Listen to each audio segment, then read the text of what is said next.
আসসালামু আলাইকুম এভরিওয়ান। জুয়েল চ্যানেলের পক্ষ থেকে আপনাদেরকে অভিনন্দন ও শুভেচ্ছা। অল ভিউয়ার্স সকলে কেমন আছেন? নিশ্চয়ই সবাই ভালো আছেন। আজ আপনার মাঝে একটি নতুন ভিডিও নিয়ে আলোচনা করব। ভিডিওটি হলো পাইলস সমস্যার ওষুধ। দেখেন এভরিওয়ান, এটি একটি ইম্পর্ট্যান্ট একটি রোগ। আমাদের মানবদেহে নানাবিধ কারণে পাইলস রোগটি দেখা দিতে পারে।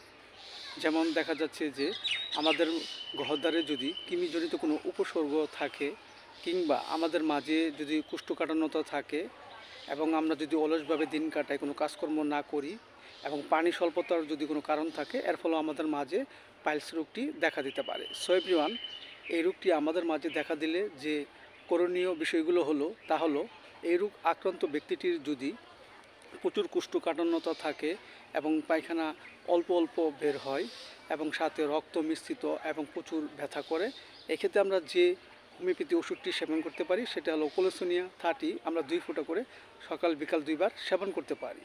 এছাড়া এই রোগ আক্রান্ত ব্যক্তিটির যদি কোমর ব্যথা থাকে এবং প্রচুর পায়খানার রাস্তা দিয়ে রক্ত বের হয় এবং ব্যথা করে জলে মনে হয় কোনো কিছু আটকানো আছে বা লাগানো আছে, এক্ষেত্রে আমরা যে ওষুধটি সেবন করতে পারি সেটা হলো অ্যাসকোলাস হিপ 30।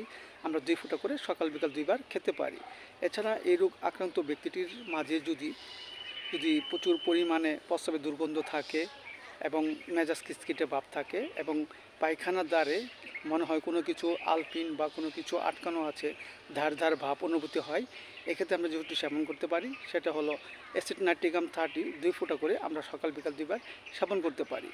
এবং এই রোগ আক্রান্ত ব্যক্তিটির মাঝে যদি গহ্বর থাকে প্রচুর পরিমাণে টকটকে লাল বর্ণের রক্ত বের হয়, এক্ষেত্রে আমরা যে ওষুধটি সেবন করব সেটা হলো মেলিফোনিয়া 30। আমরা 2 ফোঁটা করে সকাল বিকাল 2 বার সেবন করতে পারি।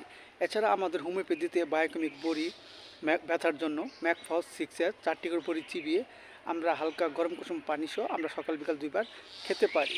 এবং বায়োকেমিক বড়ি ক্যালকুলেট ফর 6 4টি করে বড়ি চিবিয়ে আমরা হালকা গরম কুসুম পানি সহ আমরা সকাল বিকাল 2 বার সেবন করতে পারি। এতে করে অনেক অংশে আমাদের মাঝে যে পাইলস রোগ সেটা আস্তে আস্তে ভালো হয়ে যাবে এবং আমাদের মাঝে সুস্থবোধতা ফিরে আসবে।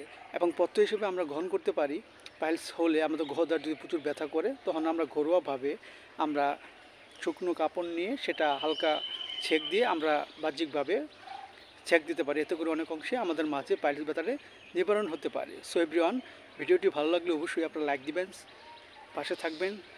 Thank you so much. আসসালামু আলাইকুম।